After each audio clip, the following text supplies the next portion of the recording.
morning, everyone. This, the Wednesday, May 1st, 2024 regular meeting of the Nags Head Board of Commissioners is hereby called to order. We would like to welcome Attorney Womble this morning, substituting for John. Welcome. Good to see you. Good to see you.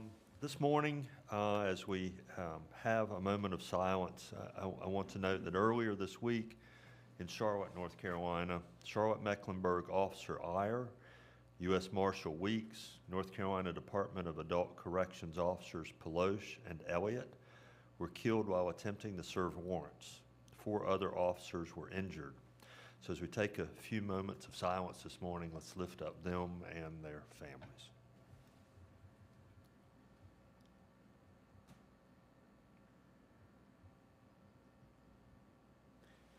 Now, if you'll stand as you're able and join me in the Pledge of Allegiance.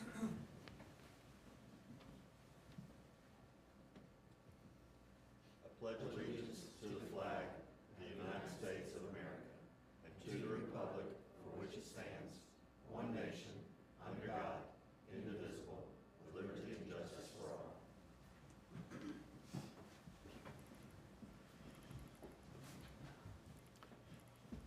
And before we go any further, if he's watching, I understand that today is former Mayor Bob Mueller's birthday, so we will send a happy birthday to Mayor Mueller. The next item on our agenda is the adoption of the agenda, and a motion would be in order. So moved. Second. I have a motion and a second. All in favor signify by saying aye. Aye. Aye. Opposed? Thank you.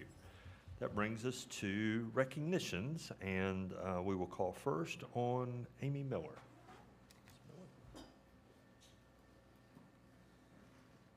Good morning, Mayor and Commissioners. Today is, we are celebrating Shannon Krasnowski's 5-year anniversary with the town. She's our customer services representative, and I'm sure you all recognize her as she's the first person you are likely to see when you walk into town hall. She's definitely the face of the town, and she sets a positive tone for guests that call or visit. Today I just want to give a few examples of how her contributions at work fulfill some of our core values.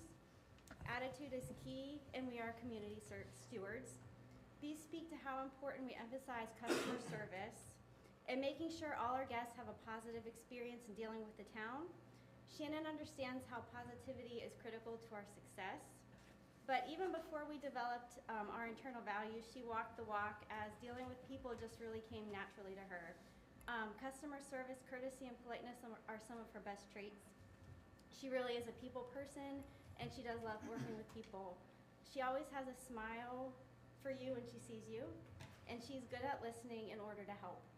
And she also is one of the new creators of our internal Sunshine Committee at Town Hall, which spreads office cheer, team building, and camaraderie, and it just fits perfectly with her personality. And most recently, the Sunshine Committee conducted a duck hunt for all our employees, and it got a little competitive, but that was really fun. Everybody enjoyed it. But really, in summary, Shannon is a great first impression of the town, and we're lucky to have her on our team. So congratulate Shannon with me on her 5-year anniversary. Thank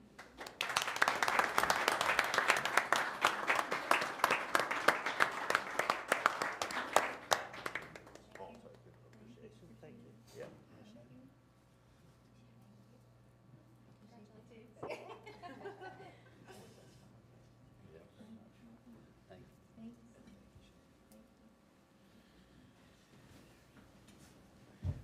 She is indeed a smiling face, and always always greets you when you come in. It's really wonderful. So congratulations. Next, we'll call on Nancy Carolyn for a 10-year of service recognition. Good morning, Mayor and Board of Commissioners. I would like to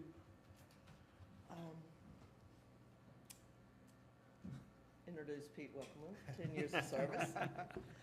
After being told of a job opportunity in the town by an unnamed Nags Head firefighter, Pete started as a part-time fleet mechanic in 2013. Since that day, our town has benefited from his knowledge and experience in small engine repair and maintenance, his welding abilities, and his diagnostic patience for getting problems figured out. Pete became full-time in 2014. Pete is the crew leader and safety officer in fleet maintenance. and he takes the responsibility of making sure the ocean rescue four-wheelers are on the beach. Pete looks forward to days off to enjoy water sports and a really good steak. In Pete's words, "I would like to thank the firefighter that told me about the job opportunity 11 years ago with the town. It has worked out well, and I am very thankful. We look forward to 10 more years of service from Pete." Thank you. Yes.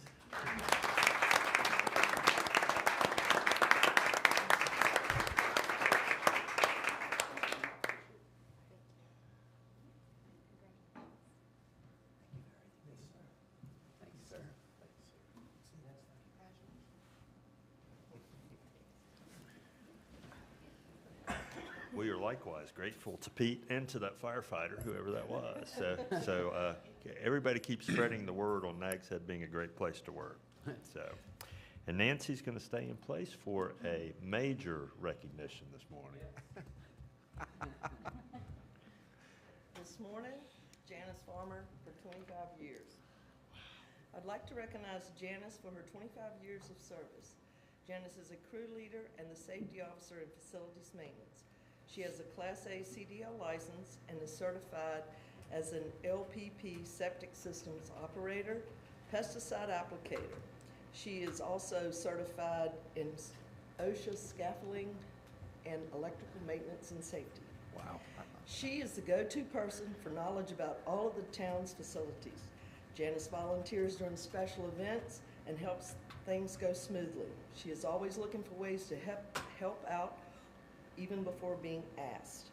And she also takes the ultimate pride in every task she performs. In the words of Janice's supervisor, Stephen Saunders, "We need 25 more years from Janice, and 25 more Janices. Janice is my right hand. Your hard work does not go unnoticed, and I really appreciate all you do. You make our department shine. Thank you."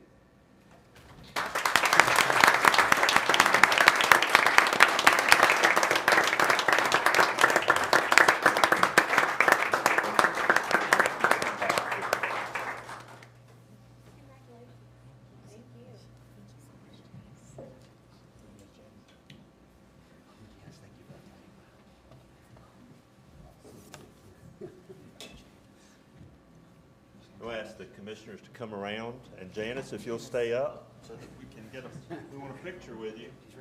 You can't go back to work that fast. I know. Yeah.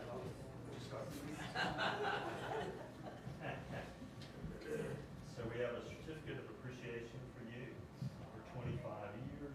The Nags Head Board of Commissioners applauds the positive impact you have made on the town, your hard work, your loyalty, your expertise. They have not gone unnoticed and are deeply appreciated by all. So thank you. Thank you very much.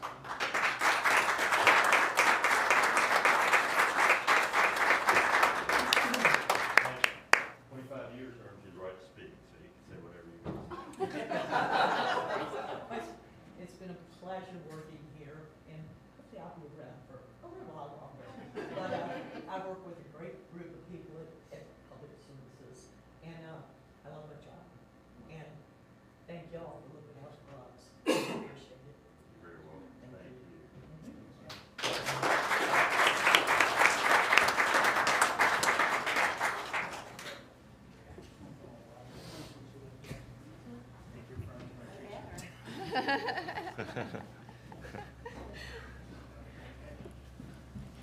Janice is one of the town's remarkable employees. I mean, you see her early in the morning, out on the beach, and she's also a great ambassador for the town.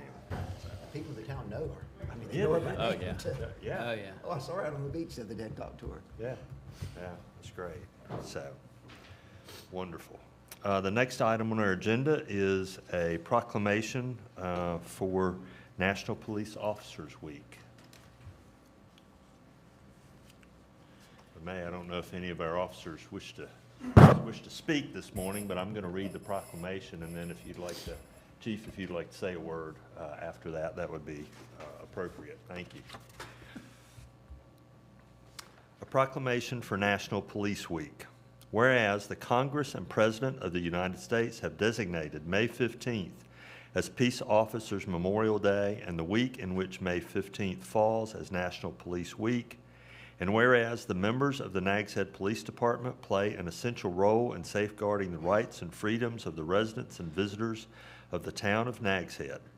And whereas it is important that all citizens know and understand the duties, responsibilities, hazards, and sacrifices of their law enforcement agency, and that members of our law enforcement agency recognize their duty to serve the people by safeguarding life and property, by protecting them against violence and disorder, and by protecting the innocent against deception and the weak against oppression. And whereas the men and women of the Nags Head Police Department unceasingly provide a vital public service, and whereas we should each take the time to reflect on the ultimate sacrifice Sergeant Earl Murray Jr. made for the town of Nags Head on May 15, 2009, and the rest of the officers who have done so nationwide, and let each of us keep their family, friends, and all fellow officers in our thoughts and prayers. Now, therefore, the Nags Head Board of Commissioners calls upon all citizens of the town of Nags Head and upon all patriotic, civic, and educational organizations to observe the week of May 12 through 18, 2024 as Police Week, with appropriate ceremonies and observances in which all people may join in commemorating law enforcement officers, past and present, who by their faithful and loyal devotion to their responsibilities have rendered a dedicated service to their community, and in so doing have established for themselves an enviable and enduring reputation for preserving the rights and security of all citizens. Therefore, we do hereby proclaim the week of May 12 through 18, 2024 as Police Week, and call upon all citizens of Nags Head to observe the 15th day of May 2024 as Peace Officers Memorial Day in honor of those law enforcement officers who, through their courageous deeds, have made the ultimate sacrifice in service to their community or have become disabled in the performance of duty, and let us recognize and pay respect to the survivors of our fallen heroes. This being the first day of May 2024. Having heard the proclamation, a motion would be in order. So moved. Second. I have a motion and a second. All in favor signify by saying aye. Aye. Aye. Chief, would you like to say a few words?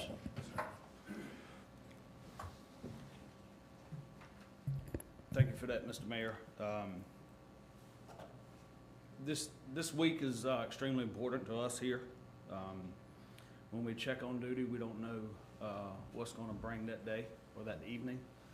We just hope that we can serve the citizens and the public and our visitors the best of our ability and be able to go home at night. We lost one of our own 15 years ago this year. In the early morning hours of May 15, 2009, Nags Head Police Sergeant Earl Murray was dispatched to a burglary in progress. While responding to this call, Sergeant Murray's vehicle hydroplaned, striking a cement utility pole, and he was killed instantly. Sergeant Murray was a veteran law enforcement officer with over 26 years of experience.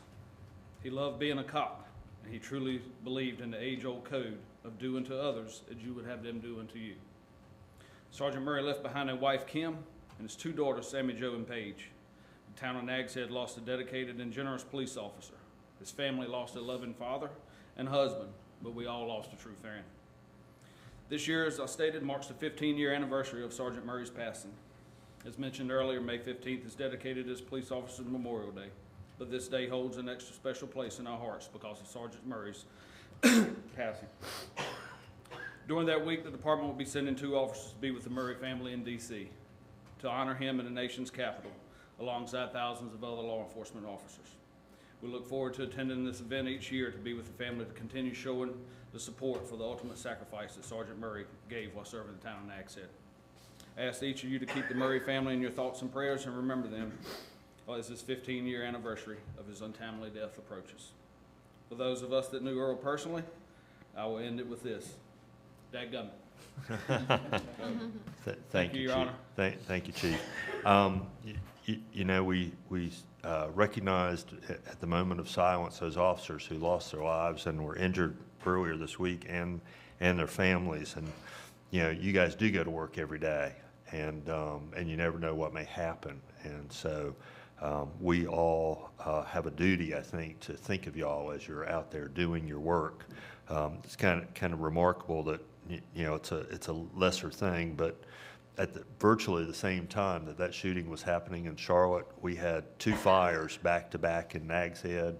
Our public safety crews, our firefighters, and our police had to respond to both of those and did exemplary work, and they put themselves at risk every day, and we have to recognize and appreciate that, and in fact we do.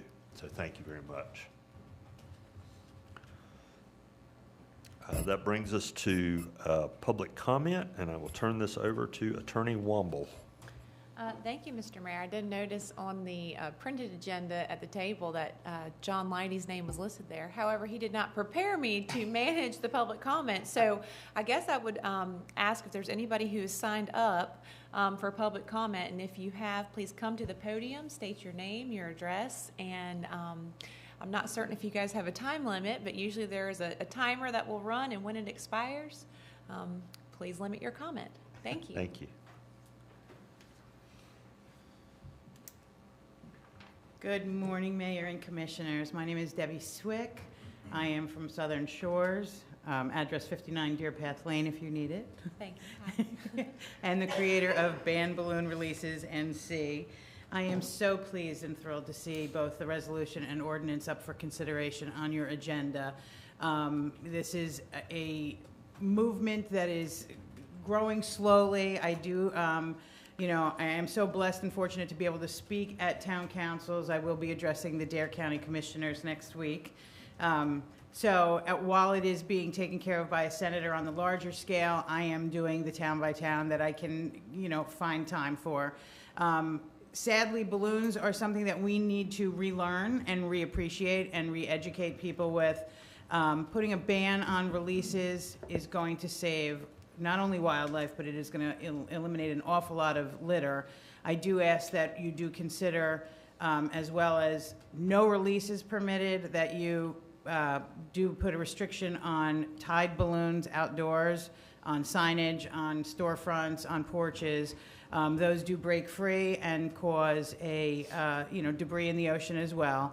And also, if you can limit the sold balloons in the town of Nags Head to have a weight on them, that restriction will eliminate them going up when they are released and be able to be retrievable. Once they go up, we are not getting them back. And still to this day, we are losing, you know, beautiful wildlife, some endangered and some very much threatened.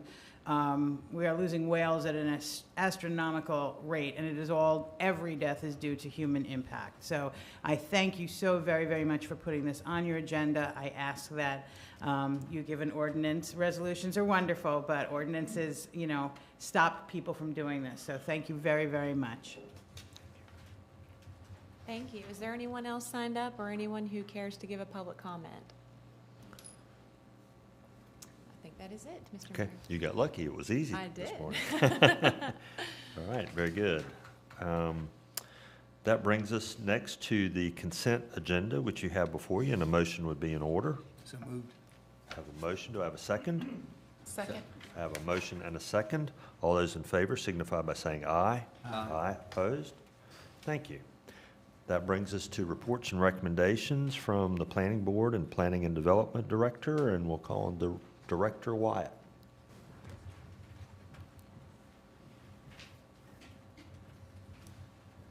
Good morning, Mayor and Commissioners.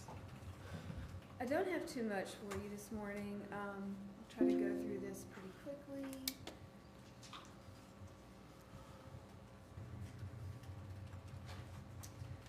So at the Planning Board's last meeting, they had a pretty quick meeting.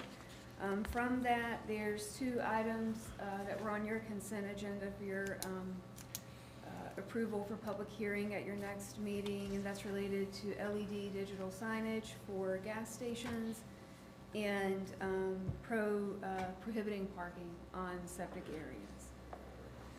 There were no Board of Adjustment meetings for April. The Septic Health Advisory Committee, they did meet recently. They met on April 17th, And those conversations primarily centered around our efforts to advance the recommendations of the updated decentralized wastewater management plan.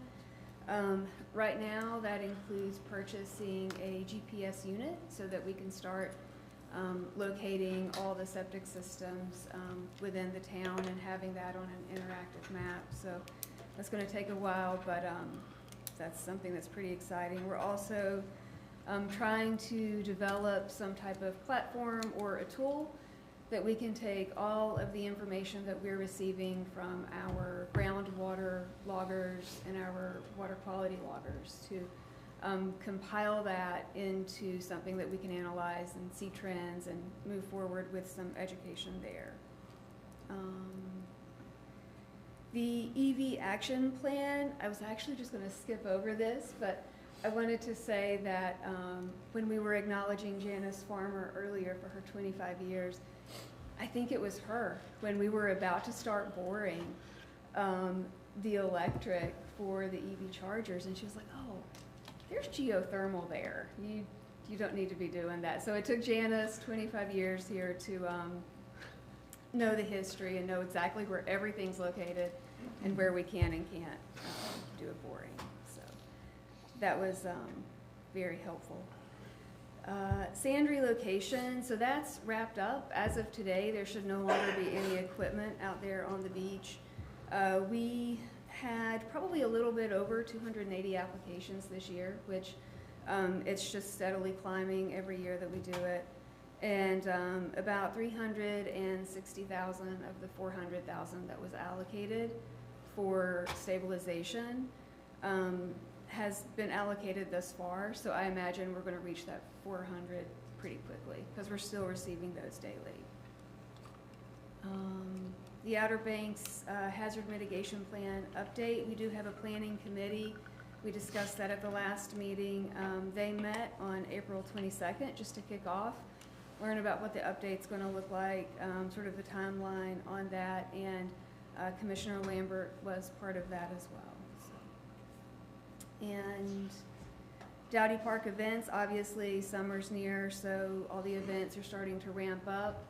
Event coordinator Paige Griffin has our Dowdy Park Farmers Market ready to roll, the summer concert series, Fitness Fridays, Yoga Tuesdays. And then it's really exciting. We have two artists, Jackie Koenig and Kate Lawrence, who recently did their art masks. So have those up on the screen. They're pretty incredible. So Public Services has been helping us with getting the mast located out there on the beach road so we can hang these panels. That's all I have. If you have any questions. Thank you. Any questions for this morning? No questions. All right, great. Thank you, Thank Kelly. you. Very good. All right, that brings us to new business, and we'll start with committee reports, and I'll start on my left with Commissioner Lambert. Anything this morning? We did. We actually, we had a government meeting, access channel meeting last Monday, and our public information officer, Roberta Thuman, was able to attend as well. So I thought that was a really cool opportunity to collaborate. And then we also, there's a couple new videos on there, but one of the ones that I wanted to mention was there's a video about Jockey's Ridge, and I know that we posted it on Facebook. Roberta posted it as well, but it's a really great video if you haven't seen, and perfect timing with everything going on with Jockey's Ridge right now. All right, very good. All right, thank you. Nothing new from the tourism board, but there was a change made yesterday with the housing task force. It's now a standalone committee. Donna Creep was elected as the chair, Malcolm Faring as vice chairs. Two subcommittees were developed. First one to meet on Friday, and then they're going to meet every 2 weeks to go back to try to find a way to spend that money. All right, very good. Thank you. Good to hear. All right, Commissioner Brinkley. A couple things to add to what Kelly said to the Septic Health Advisory. Connor gave us some numbers. To date, fiscal year to date, 6 loans have been processed, 90 inspections, and 98 water credits for pumping, and that's year to date, so that's good. We did have a housing committee earlier this week. We do have plan to have one more on May the 24th to wrap that up, to have it back to the board by the June meeting. And Jeanette's Peer Advisory Council is May the 23rd, so I'll have an update in June. All right, thank you. All right, Commissioner Sanders. We haven't had another meeting for the Jockey's Ridge celebration, 50-year celebration, but there's a lot of work going on behind the scenes, and looking forward to the next meeting there. All right, very good. It's a little bit out of order. I could save this for the mayor's agenda, but I did have a conversation this morning with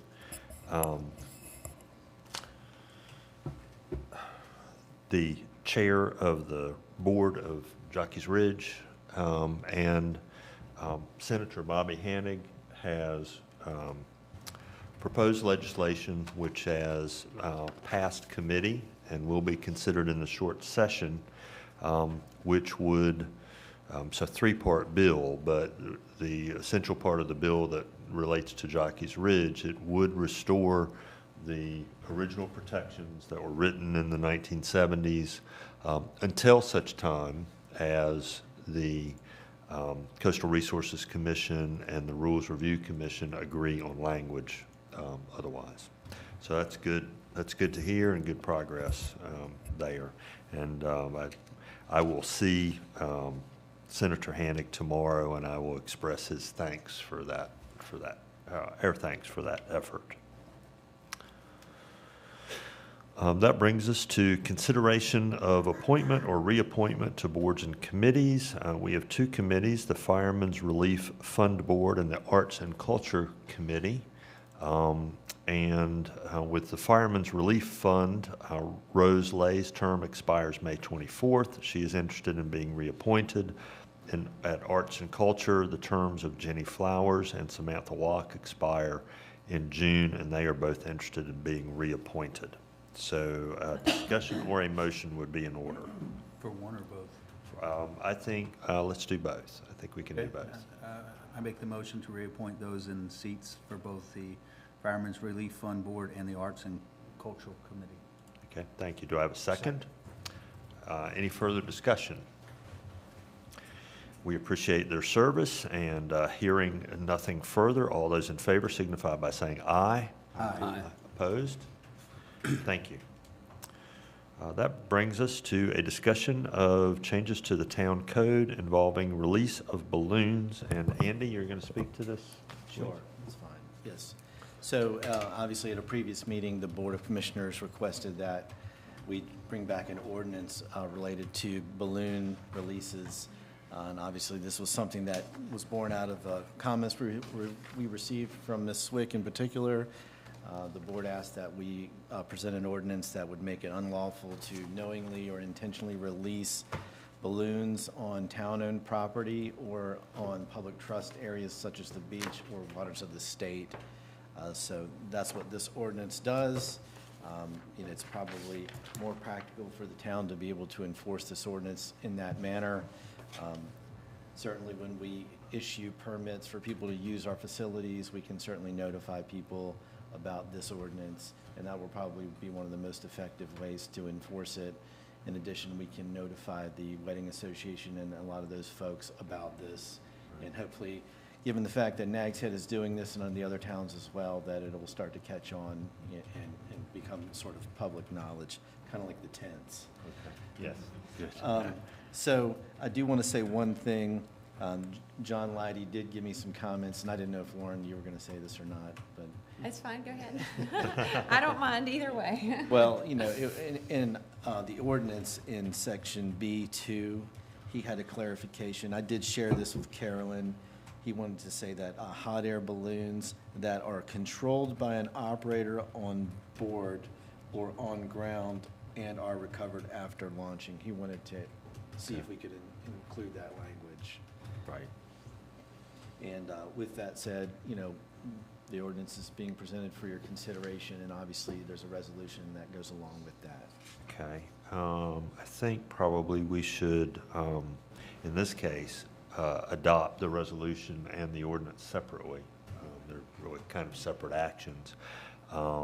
And so first, with regard to the ordinance, we can start by putting a motion on the floor, and that would be with the amended language.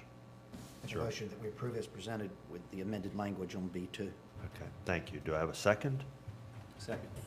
Motion and a second. Is there any further discussion? appreciate staff's work on this, appreciate the efforts in the community to limit this, and it's a good move. And I'll say a little bit more when we come to the resolution. So, hearing no further discussion, I would say all those in favor signify by saying aye. Aye. Aye. Opposed? All right. Thank you. Andy, anything further to say about the resolution? I don't have any comments about the resolution. I did want to say thank you to Carolyn and Brittany for their help with the ordinance. Okay. Thank you. This ordinance reflects those that have also been adopted, I believe, by the other towns in our community. Generally, further discouraging the release of balloons. I will say this needs to be broader, certainly, than the beach and our communities. I would encourage you, as you work with the state, to reach out to our adjoining counties. I know that there are farmers who maintain fields, ponds, pastures, who also hate balloons. And when you go to Raleigh, that would be a powerful coalition because they love our agricultural industry, our agricultural sector in Raleigh. And if you had some voices from that area, I believe it would very much benefit the effort to ban them. So you have the resolution before you, and a motion would be in order. So moved. I have a motion and a second. Any further discussion? Hearing none, all in favor signify by saying aye. Aye. Aye. Opposed? All right, thank you. Yeah, you're very welcome. That brings us to a discussion of multi-use path signage. Chief Hale.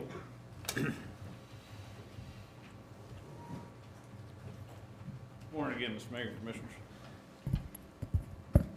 Commissioners. Coming before you today for some guidance. We've thrown around some ideas in the police department with some issues that have come up on the multi-use path. Our Deputy Chief Montgomery has done some traveling, and he's a big runner. So he runs on paths when he's going somewhere on vacation or to see his daughters. Has taken some pictures along the way to try to bring up some ideas. And after our retreat last fall, I know with the town's strategic plans and goals that were put together, this would go along under our adaptive development of improving pedestrian safety and go along with some user conflicts on the multi-use path. We would be looking to add some non-regulatory signs for speed limits for bicycles. That would be a suggestion. An education piece to sort of remind people while they're on the multi-use path. And I believe there's some pictures in the KBOC thing. We do have our ordinance still in place that we changed a few years back that would allow us to address cyclists that are being reckless and operating at a speed that is faster than reasonably proper. So we still have that portion of the ordinance. This would just kind of be a visual aid, like I said, to help educate those that are using it. These are just some ideas. I know they're kind of small. I couldn't figure out how to blow them up when I saved them. There you go. There you go. This right here would remind people to walk on the right, and a cyclist would pass on the left. Several pictures where the deputy chief has been in different areas there along there. We looked and talked about some lines, striping on the path. I did reach out to DOT to see if they would approve it, being it's in their right of way. They did give the go-ahead. From speaking with David Ryan and the manager, I know this would be a more costly aspect of it. So. And we just redid a portion of the multi-use path, so I don't know if the board did decide to do something, maybe not a solid line all the way, but periodically placing arrows to remind, keep left when you pass on a bike and then walk on the right. So those ideas right there, more of the arrow than the dotted line. DOT did give their approval. They did mention that if it worked in our town, they would look at maybe doing it at some other areas of the Outer Banks that has multi-use paths. So that could be something that would start and then continue to go all the way through other towns where they have the paths on the DOT right of way. The signage itself, I know we don't like to get sign litter and create more issues and putting up a lot of signs. So the thought process was that we could add these maybe every mile to see how that works and put them on a sign that is already in place, maybe on the backside of a no parking pole, each direction. And that would bring us to a total of about 22 signs, being that we have right at 11 miles or a little over 11 miles of paths going all the way down to South Nags Head.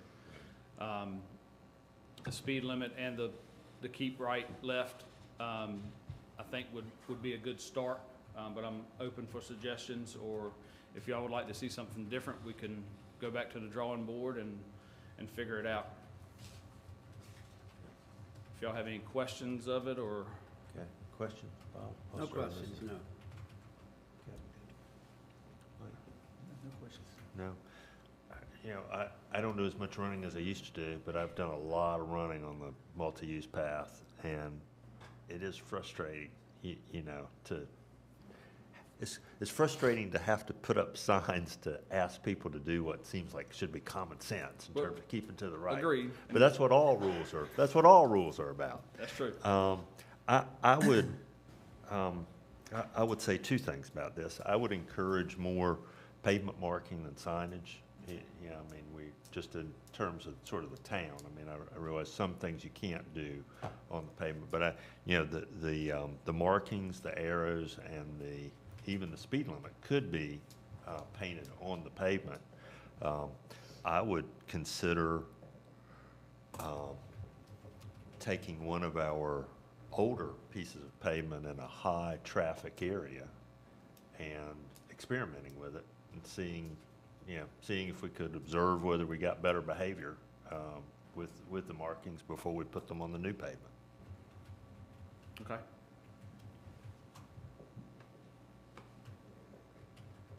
Any comments on that? No, I mean, I agree with you. I appreciate Deputy Chief Montgomery and the police department for being ahead of the game. Yeah, same. We can do better than our neighbor to the north did. Their markings were not well considered. So, thank you. Thank Yes, you. sir. Appreciate that. Thank you,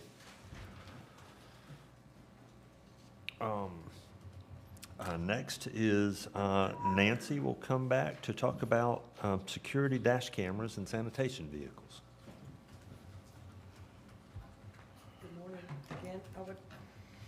Public Services is requesting the installation of dual cameras on the sanitation trucks. They will provide valuable footage that will help protect the town, particularly during an event where documentation would be necessary. These cameras would capture the event and would include the date, the time, the speed of the vehicle. It would detail what was going on around it. We can set up alerts, like for hard braking or hard turning, and the braking might be because a dog ran out in front. And it would allow us to pinpoint a time to go review the footage and not review every piece of it. Right. Okay. Any more questions? Well, let me ask Megan, any questions? No questions. Commissioner Sears? The only question I have, Nancy, is have we looked at other options besides the monthly fee option with these cameras? Well, we looked at this one because we already use Verizon's GPS on the trucks. That provide the speed and the location, but not necessarily capture what happened if there is an event. So this ties in with the current system, Yes, sir. but there's an increase in cost?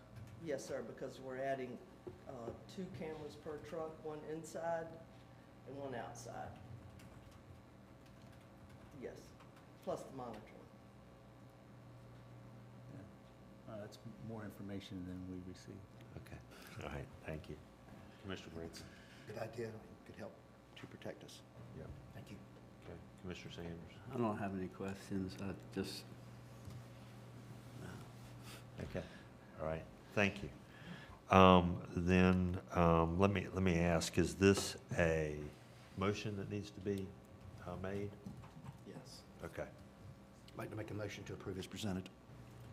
Second. all right, I have a motion and a second. Any further discussion? Hearing none, all in favor signify by saying aye. Aye. Opposed? All right, thank you, Nancy. Thank you. Appreciate that. That brings us to items referred to and presentations from the town attorney. We do have a closed session later. Do you have anything else for us? I have nothing else to report. Okay, thank you very much. Appreciate that. That brings us to items referred to and presentations from the town manager. Andy, is David going to come up, or are you going to start this? Well, the first item would be the positions, and so I can do that, and then Okay, he'll thank give you. the update. Okay, so basically, we have here a request for the board to approve these positions, which are going to be included in the town manager's recommended budget that we'll talk about in a minute. I know this is a little bit out of order, but these are positions that we feel strongly that we need for the upcoming season. One is for an additional sanitation equipment operator. Nancy discussed this in a prior budget workshop, and they have been doing a great job cleaning up the town and the rights-of-ways and managing the trash along the beach road. We've initiated several programs to do that, including the cart rollback service, but we continue to have to monitor that situation frequently during the summer, especially because of high winds and things being knocked over. And so I think Nancy's idea with this is that we could have somebody working on the weekends in the summertime to help monitor this, help clean up the rights-of-ways, and also serve as an equipment operator, so they would be skilled in that regard as well. Planning, the seasonal events have been very successful. We've had staff from time to time helping Paige Griffin. This would provide somebody who's part-time to help her, and what we're looking at is about 10 hours a week for 10 weeks, just in the seasonal period. And like Paige always does, she already has somebody in mind. But but she has a good plan to do this. So, we need to go ahead and do this if we're going to have an impact on this coming season. And so I apologize for making this a little bit out of order, but hopefully it would be something that you would support, and we're going to talk about that in the budget. So Right. Okay. we have a change to the pay plan and to the position classification schedule. All right. While we're on this item, at the risk of a spoiler, this does not result in a tax increase. We're looking at a flat budget this year with no tax increase. Yes, that's correct. Okay, thank you. Appreciate that. Any questions, Commissioner Sanders, no, I think it's a great idea. Commissioner Brinkley, Commissioner Sears? Commissioner Lambert? No. All right, very good. Then hearing none, then a motion would be in order to approve the two positions. I make the motion to approve the position for Public Service Deputy Sanitation Operator and part-time seasonal planning and development position. All right, thank you. Is there a second? Second. I have a motion and a second. Any further discussion? Hearing none, all in favor signify by saying aye. Aye. Opposed? All right, very good. Now, David, for an update on public services.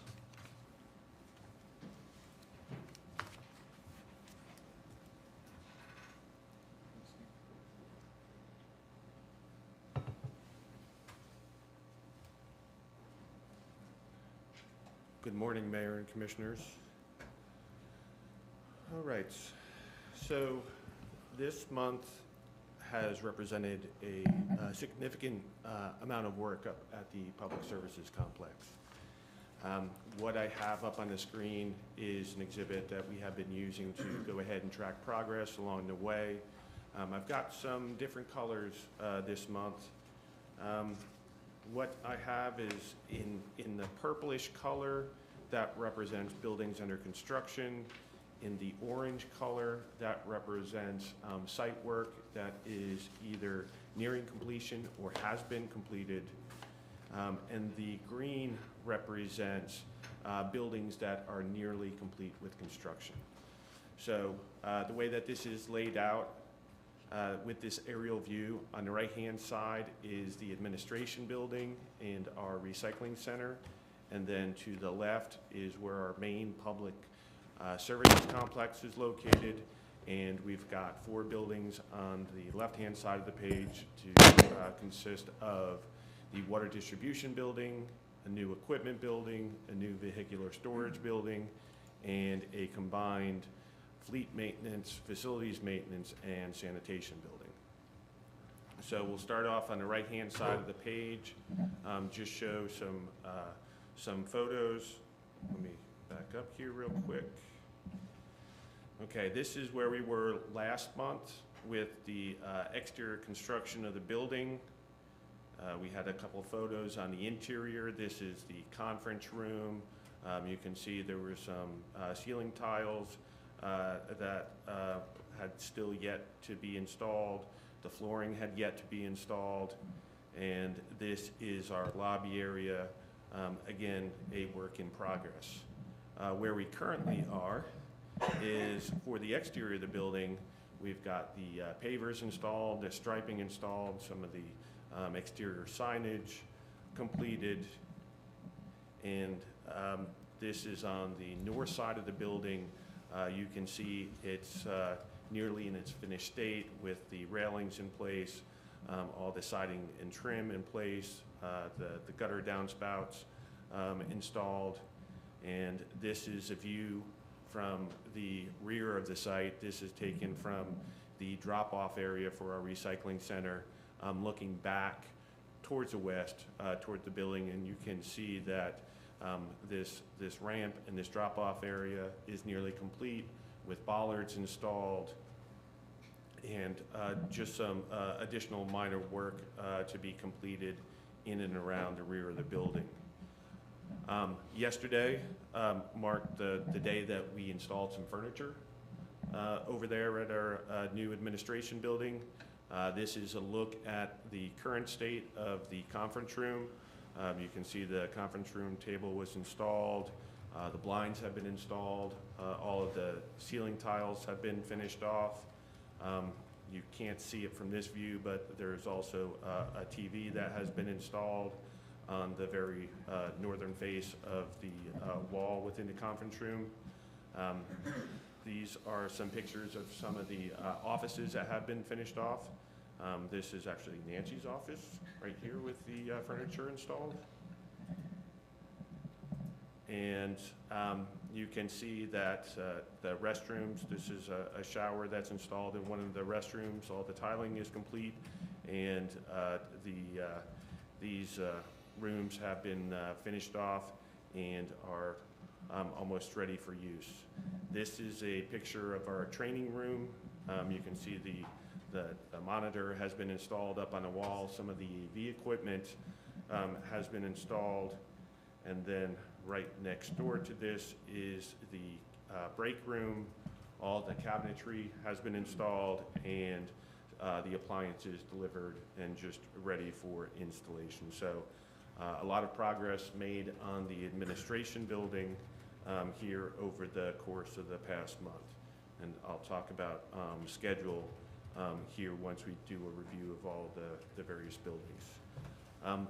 The next building that is nearly ready for completion is the water distribution building, which is in the top left-hand corner.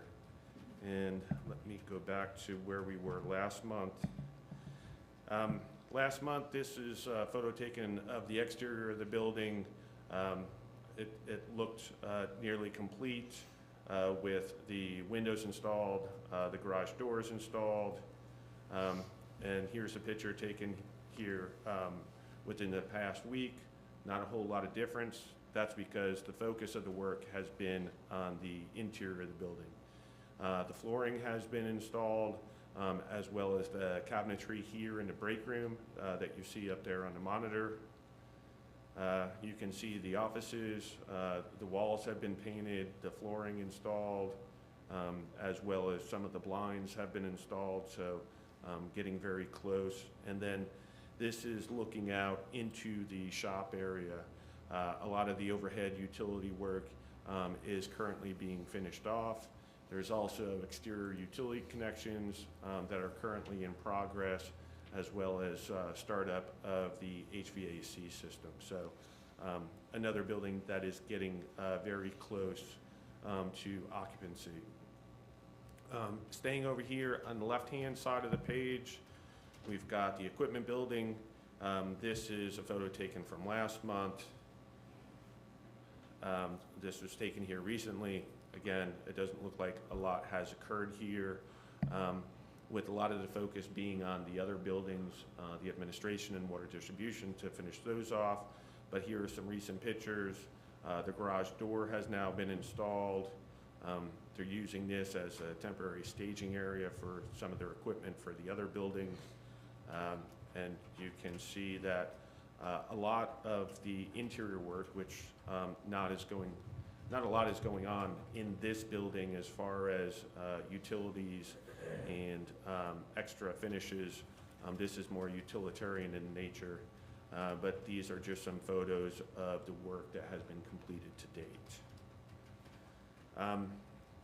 I know the board was out conducting a site visit a couple months ago, and this is the vehicle storage building. This had yet to be started.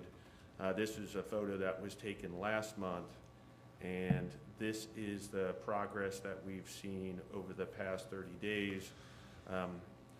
We've got the roofing installed, and the block work on a large percentage of the overall building has started and has been constructed there along the northern and eastern faces of the building.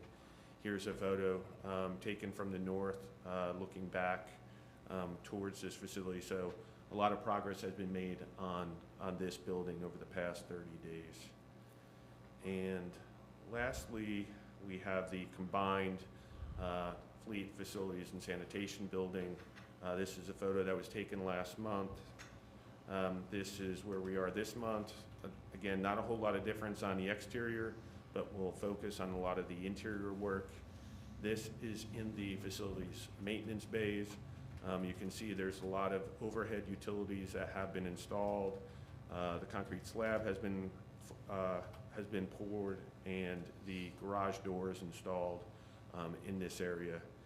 This is a view looking from, looking from the mezzanine, which is above the common area, looking towards the facilities maintenance bays. And you can get just a better sense of the overall height and some of the utility work that has taken place here recently. They've also started with the cabinetry installation over in the common area within the combined building, as well as locker installation. So, you know, they're really starting to get into some of the final finishing work. Here within the offices, they've installed the ceiling grids. They've already started painting, and so we've seen some pretty good progress there. And this is a photo on the fleet maintenance side, and this is the eastern half of the building, and we've got 6 new bays that are going in. This is a photo taken of the first couple bays. The concrete was poured last week, and what we see in this photo is there's a partition wall that's taking place, and that partition wall divides the first 2 bays from the last 4 bays. And so that work has been progressing. So with that being said, the schedule moving forward. So for the administration building, which is the closest to occupancy, we don't have a definitive move-in date right now. The reason being is there's an issue with delivery of the interior doors, and we should have an answer on that today. The doors were ordered 4 months ago, and they've been held up for some reason or another, but we should have an answer on that today. If we're able to overcome that challenge, there's also The septic system, we had a final on that yesterday. There are some additional modifications that need to be made to that before that can be reviewed again and signed off on. And then there's numerous other minor things that need to occur over the course of the next week or so in order to make all the utility connections, cable, TV, internet, all of that is ongoing right now, but just having all that come together in a timely fashion. So as it stands right now, we've got furniture installed. We could be as soon as a week towards occupancy, but that could change depending on the delivery of the interior doors. Just to give an overview of some of the other schedules for the buildings. Water distribution, which is also close. Right now, what we've been told, we're looking at a targeted date of the week of May 20th for occupancy. So just lagging a couple weeks behind for that facility. The equipment building, that could be ready for use as soon as June of 2024. So we're about 30 to 45 days away from being able to use that building. The large building, the combined fleet facilities and sanitation building. We're a little bit delayed on that building. And the reason being is that we've got a specialized lift that is going in the fleet side, and there's been some issues with the design and then also implementation of that, but they are moving forward with that within the next couple of weeks. But that's kind of held up progress to finishing off the eastern side of the building. We're looking at potential alternatives to do partial occupancy, but there's, I guess, some conversations that we need to have amongst a group, amongst the deputy fire chief, the building inspector, to see if that's a possibility. Because right now, if we're looking at a total building occupation, we could be delayed as much as August due to the delay with this lift and the pit construction. So that's something that's a work in progress, and we'll keep you posted as we move forward with that. So that, in a nutshell, is the overall progress and schedule as we move forward with the complex. Okay. Thank you, David. Questions, Commissioner Lambert, Commissioner Sears? No. Commissioner Brady? Thank you for the update. Yeah. Going about as well as most projects go. You know, some of these special items are, real boogers when they, like the lift. Yeah, it's the last mad dash to go ahead and try and gain occupancy, and there's so many different things that have to come together at the same time, and we're getting close, but there's just some things that we had not accounted on that could potentially hold us up from occupancy. I guess the other part to that too is not just occupancy of the building, but also the operation of the recycling facility. And so I think I had reported out last month that there may be a little bit of a lag time between when we occupy and when we start that operation up, but we don't anticipate that to be more than a week or two. So we're considering that, but there's some additional things that we have to consider and make sure that we've got that site prepared and ready for public use. Okay. All right, great. Thank you, David. Appreciate it. All right, thank you. That brings us to the recommended budget.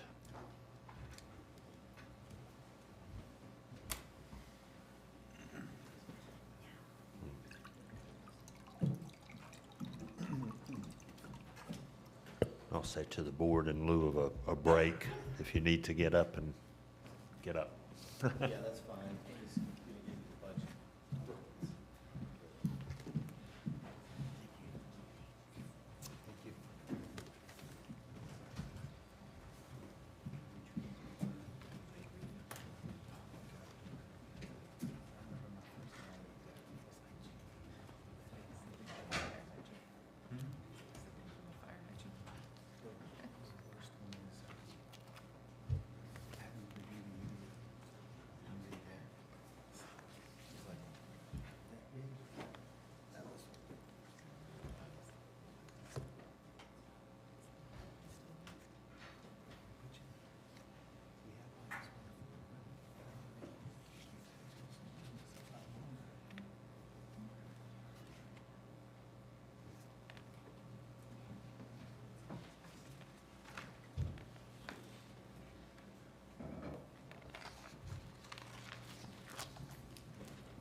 All right, I guess we're ready. Yeah.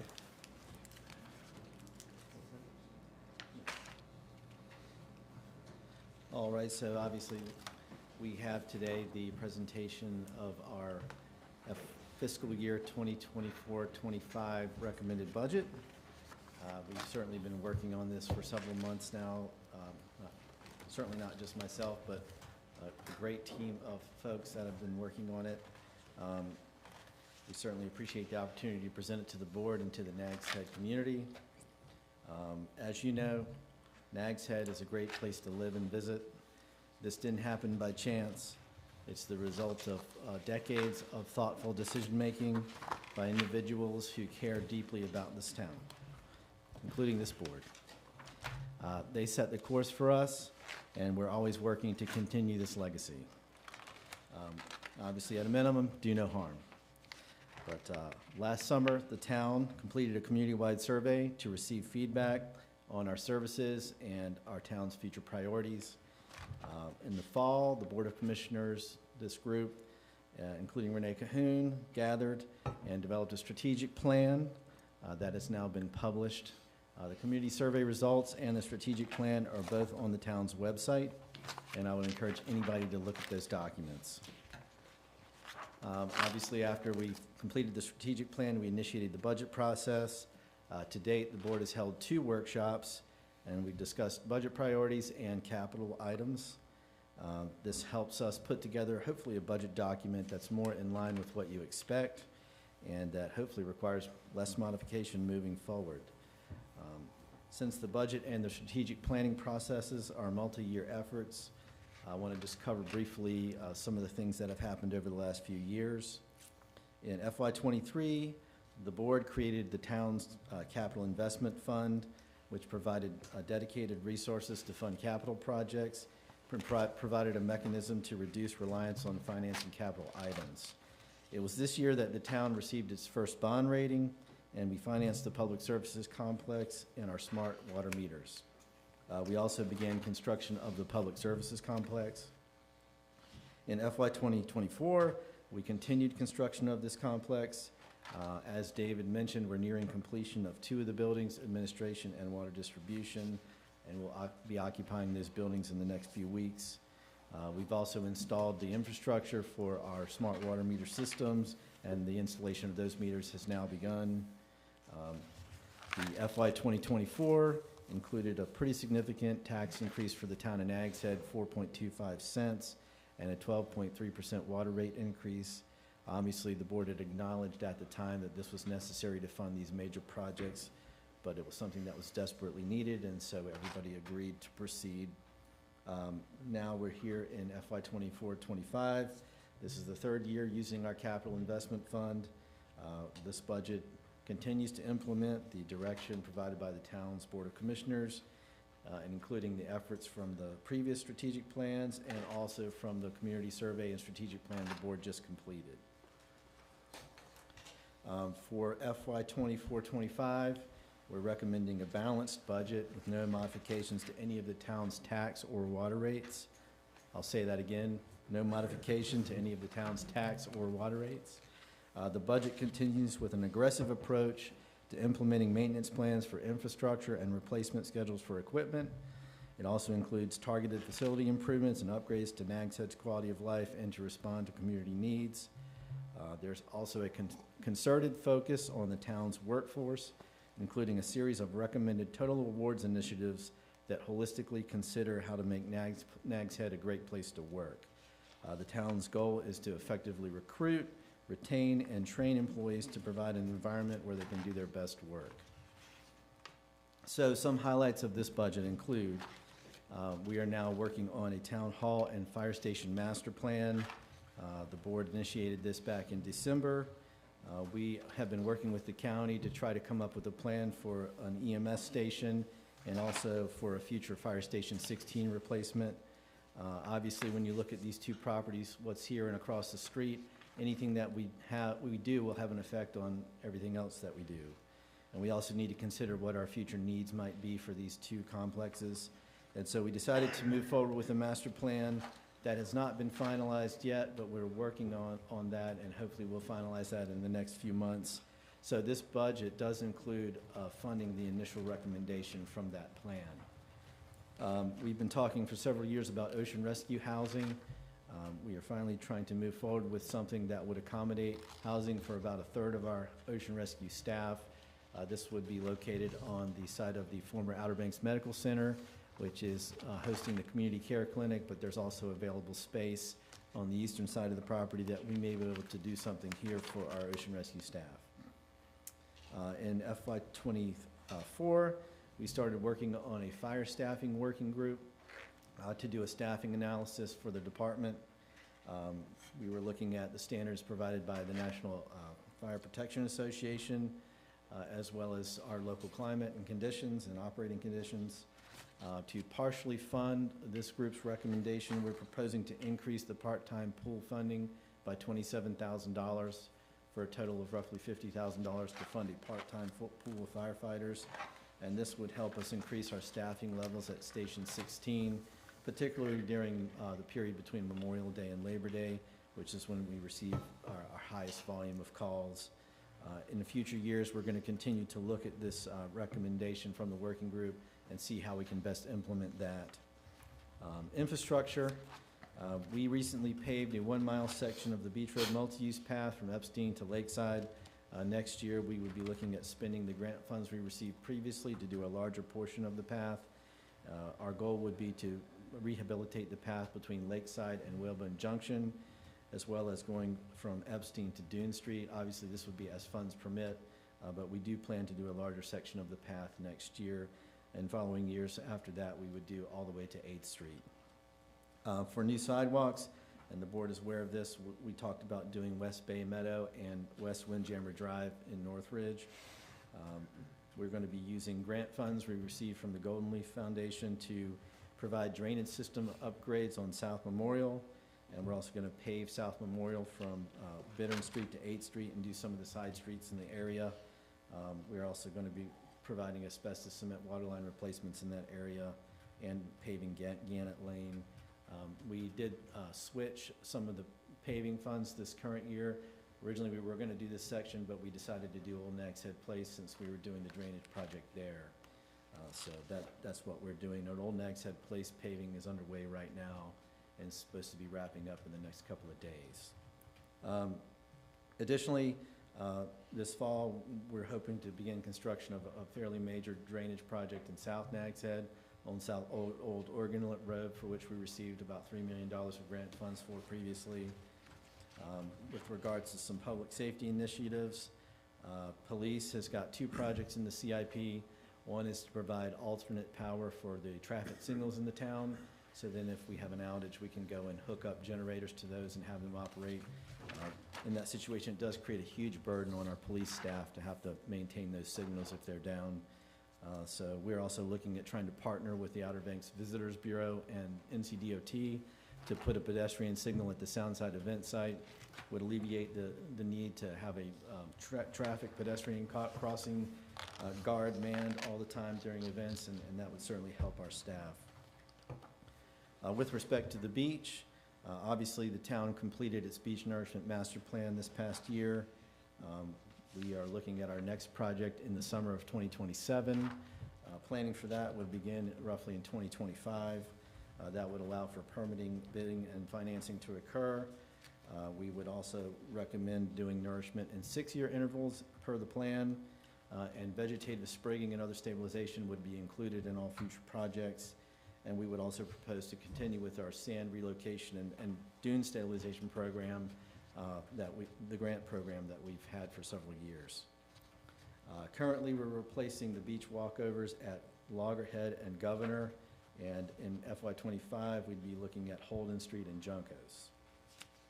Several pieces of equipment and vehicles have been proposed in this budget, including a front-load sanitation vehicle, and vehicles and equipment for police, ocean rescue, water, and planning, as well as town hall improvements, including windows and HVAC.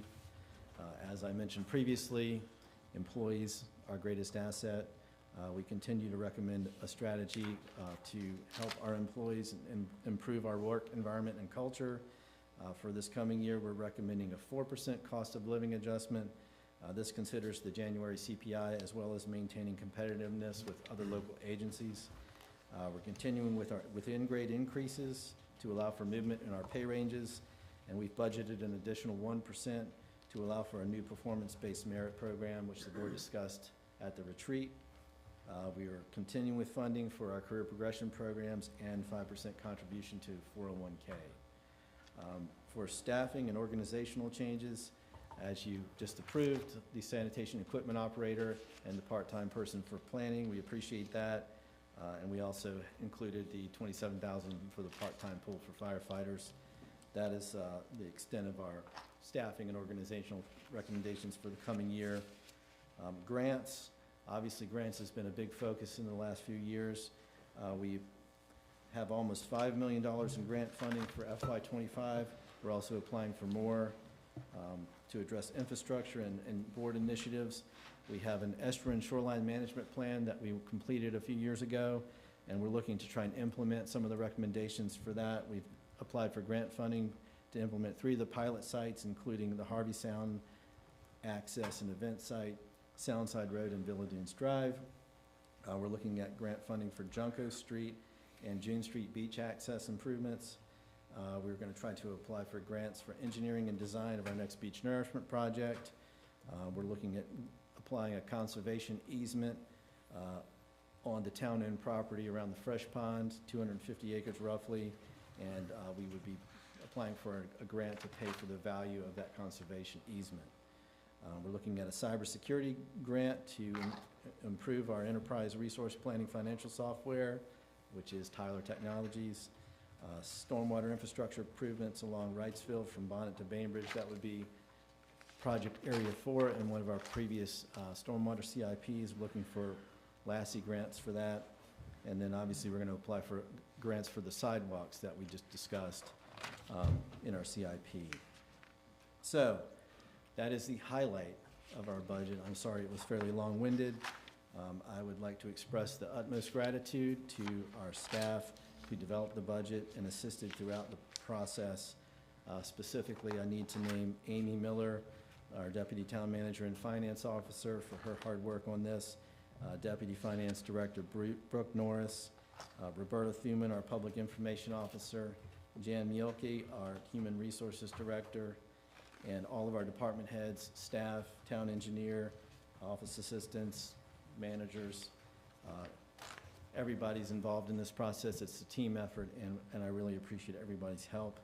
Finally, the Board of Commissioners has been extremely gracious and helpful and engaged in this process. I really would like to thank the board for the effort you've put into this the last few years. I think it's gone fairly well, and I hope you agree.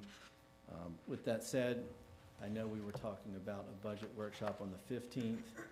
I understand that several of you have a conflict on that day, so perhaps you could discuss a date when most of you could be here, and I'm certainly happy to answer any questions. Questions for the manager?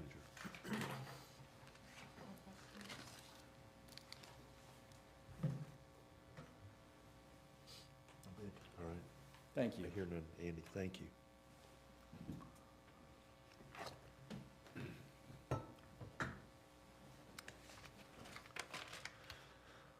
That brings us to the Board of Commissioners agenda. We will need to discuss that date. I don't know that we need to discuss it here seated. We do need to determine a date for that, though. Do you need to recess to it? Recess or adjourn to it is probably what you would want to do by the Okay. end of the meeting. Okay. All right. And is there a recommendation for what date we would go to? So we have conflicts on the 15th.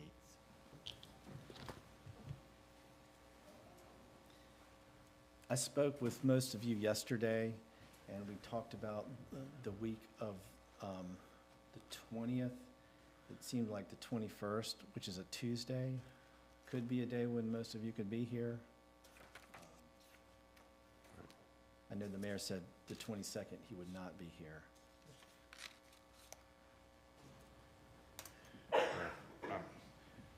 I'm on vacation that week, but I am breaking that vacation on Tuesday anyway for something else that I couldn't avoid. So if we could do it on the 21st, that works best for me. I'm fine with the 21st. Can we do it after 10 or 10:30?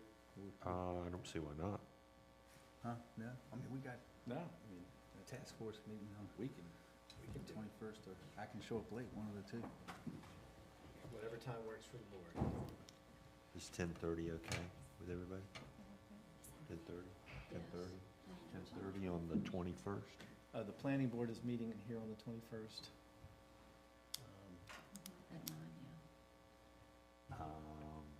Is there a problem with meeting the same time if we meet elsewhere? We could use the police Can we use the police or fire station, training room or the fire station? Let's check real quick. What time's your appointment on the 21st? I've got something in the afternoon. At 2:45 and take me an hour and a half to get there, so as long as I left here by 1:15, 1 to 1:15. We could always meet at 1 PM. Yeah, I can't do that. Okay. All right. Perry's checking. Okay. Shane, do you know if the fire station's available on the 21st?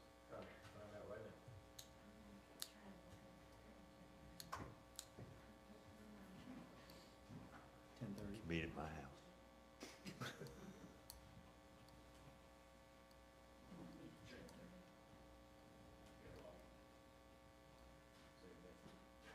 What'd they say? They can log in.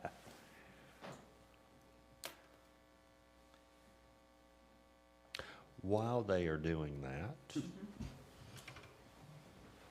see. I think we can start on the commissioner's agenda. So I'll start. Commissioner Sanders, do you have anything to add this morning? Bring to the board. Not at this time, thank you.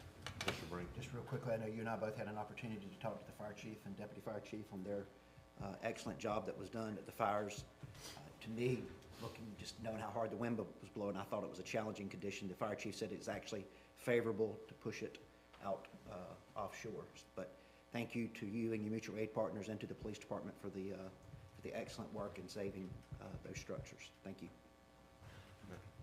I'll add to that. There was an observation made by the fire chief this morning in discussing that about how well Nags Head's team works together, and that our police were on the spot responding to those events. And I know it is the product of a lot of planning and work. That doesn't happen by accident, but we do appreciate what our public safety folks do out there, and that y'all bring excellence to the table. So thank you very much. Commissioner Sears? I would echo what both commissioners said, and also want to take the time to acknowledge the planning department and the Nags Head Task Force, our housing committee. I've heard good things throughout the community about the work that you're doing, so I wanted to acknowledge that. Yep. Thank you. I'm glad that you brought that up. I was talking with Commissioner Brinkley about that earlier, and I'll echo that as well.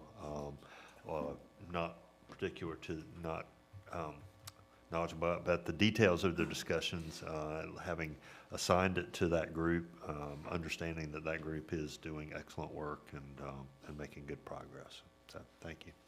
Commissioner Lambert? I'll echo what you guys said about the fires. I was really impressed with what you guys did, and also to our neighboring communities for their support as well. So thank you very much. Yep, very good. All right, thank you. So I was just informed that you can take your pick of police training room or fire station. Both are open. Okay. No favorites. How about the training room? Very good. That's a little more, fire's a little more space than we need, I think. So, especially for a workshop, we usually don't have a lot of people show up for a workshop. So, I would say that when we get to that point, we will recess to, what did we say, 10 or 10:30 on the 21st? 10:30 on the 21st at the training room. Correct. Yep, thank you. All right. Thank you. So we covered our commissioner's agenda. I had nothing else to add to that agenda. That brings us, let's see, before we go to closed session, any other business anyone's aware of for the board? All right, thank you. Then that will bring us to close sessions for two purposes, and if I may, I will make those motions. A request for a closed session to discuss possible acquisition of real property located at 4222 South Croatown Highway pursuant to General Statute 143-318.11A5, and also to consult with the town attorney regarding matters protected by attorney-client privilege, to include the Cherry Incorporated litigation and the pending litigation regarding Dare County municipalities versus the state of North Carolina authority, zoning authority pursuant to General Statute 143-318.11A3. So moved. I have a motion and a second. Any discussion? Hearing none, all in favor signify by saying aye. Aye. Opposed? Thank you. The board will be in closed session.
Okay.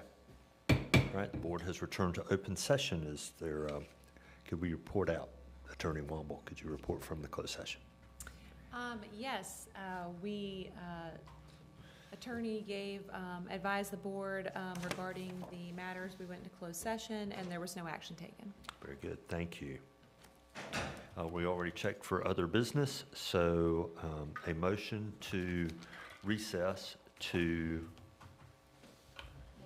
May the 21st at 10:30 a.m. in the police training room would be in order. Second. I have a motion and a second. All in favor say aye. Aye. Opposed? Thank you.